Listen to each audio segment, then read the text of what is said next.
Okay, Bismillahirrahmanirrahim. This is lecture 8 on fracture toughness testing. It's just a continuation from the lecture 7 that we have covered just now. Okay, we have covered this part, the specimen testing procedure and the conclusion of K1C in the chapter 7, lecture 7.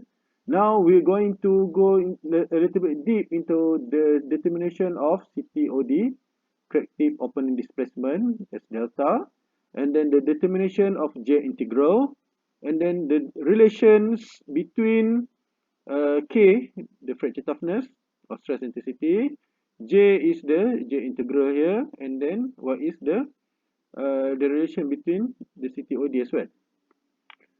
Okay, CTOD, determination of CTOD delta can be determined using the clip gauge, which give an indirect measurement of displacement at the crack tip delta.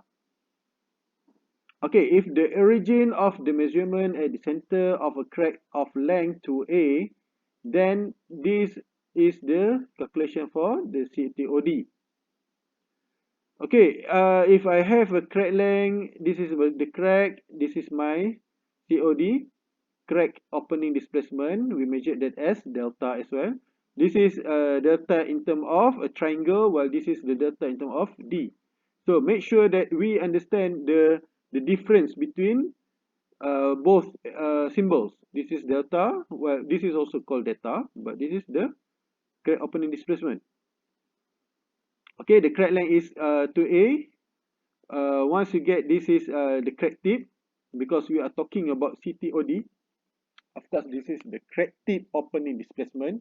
So we are talking about here, delta here, not this delta.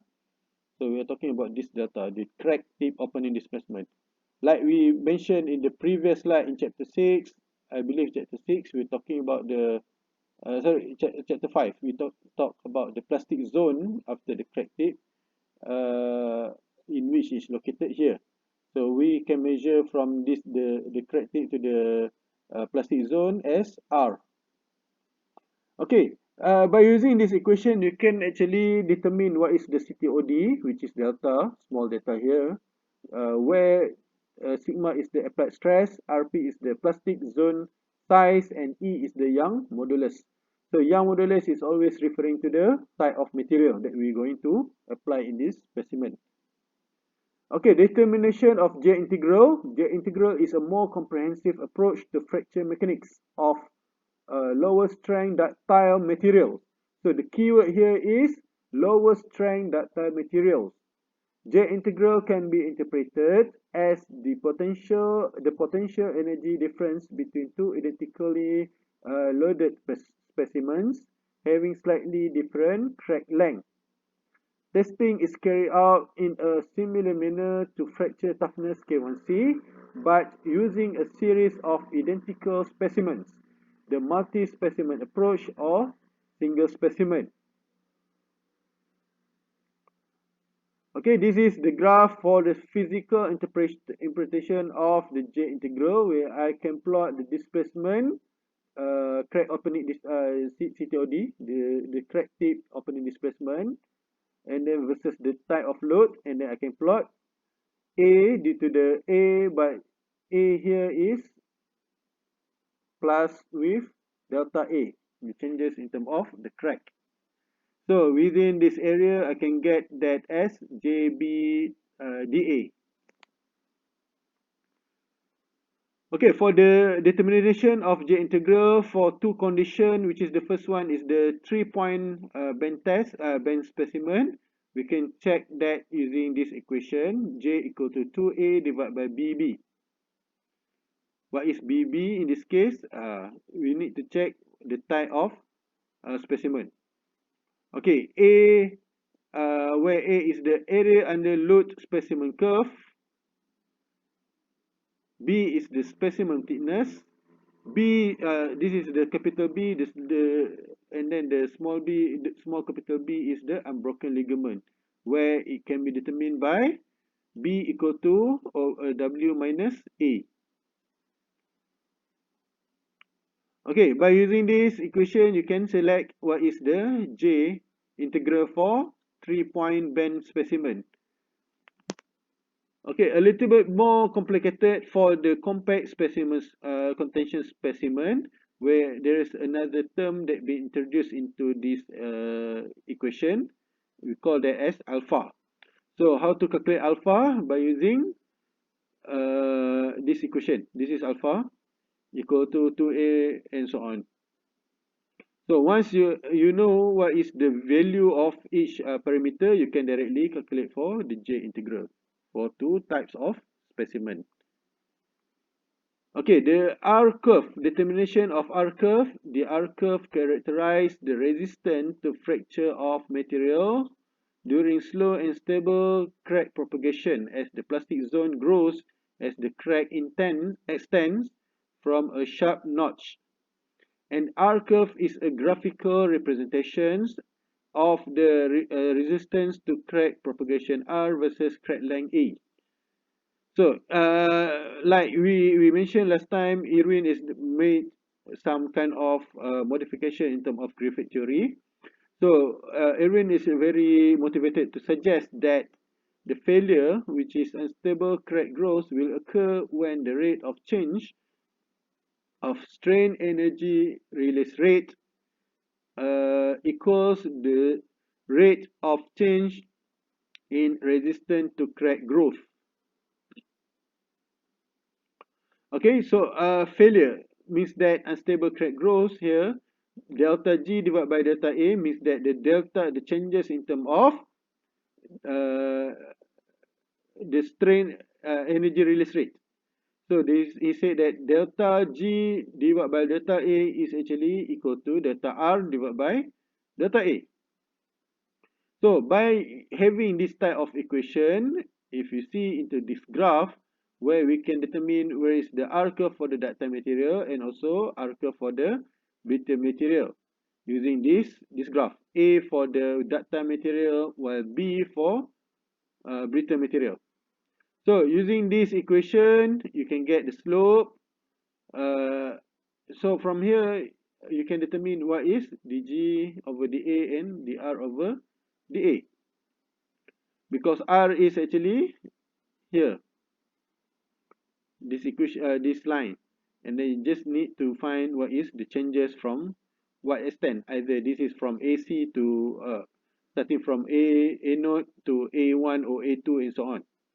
So using this, you can get the relation for delta R over delta A.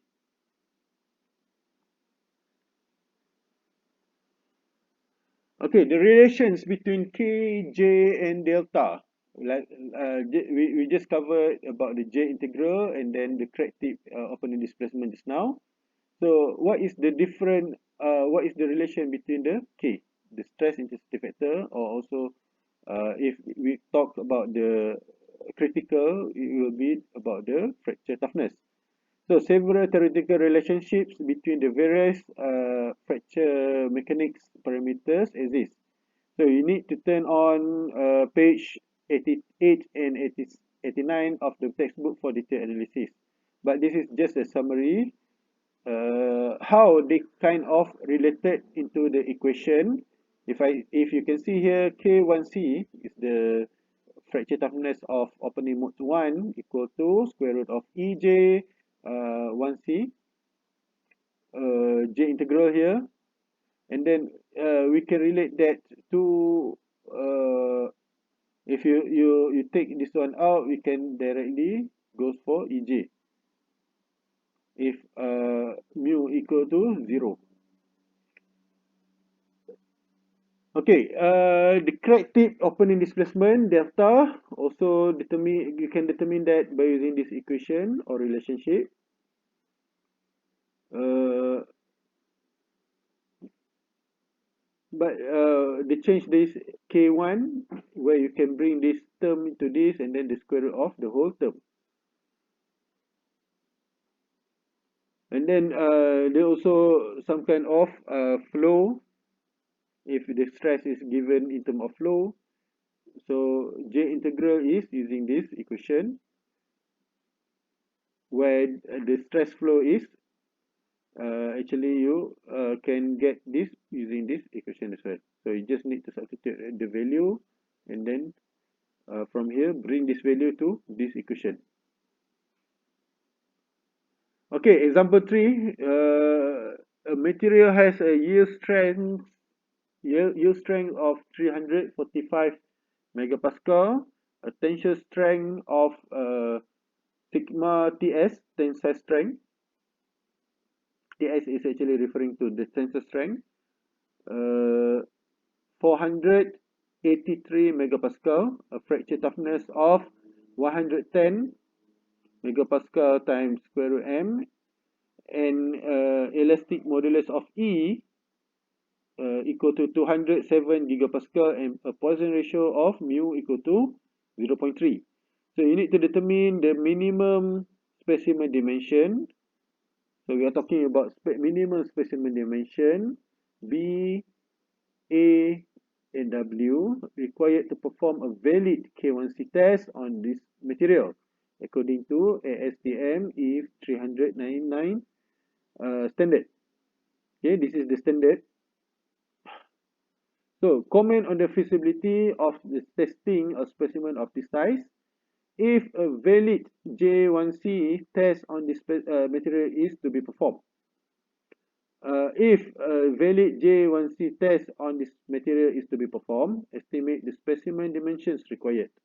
So you have to put your comment on the results. Means that you first of all you need to do the assessment in terms of the value, and then now either you need to comment either this specimen can be used for the testing or not. Is it follow the standard, or it is disobey the standard? Okay, like we say, they ask you to find what is B, A, and W. So using this equation, A, B, and W. So once you get this, you can directly insert the value into the equation because they already give you what is the fracture toughness. Here, K1C is 110. So you just substitute into the condition times this equation, you get total of this equal to 0.254 meter. So therefore, uh, bring you need to add with A plus A, you will get W more than 0.508 meter. So based on this value, A, B, and W, you have to make a comment where in this part they said that testing such a large specimen would be impractical because machining costs would be very high. A very large test machine would be required. Materials are usually not available in such large section thicknesses. Even if a section of sufficient size could be produced, its metallurgical properties would not be representative of a thinner plate of the same material.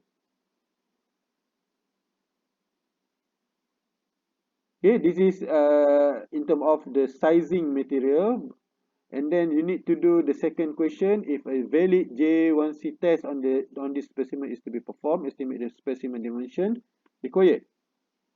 So you just need to use this equation, check for each value J1C, sigma y, and B, small capital B, and small and capital B. So once you get this equation, the result in 2 here is nearly 79 orders of magnitude lower than the specimen dimension that the standard gives us. Okay, ASTM E399 requires for this material. Thus, the J1C size requirements are much more lenient than the K1C requirements.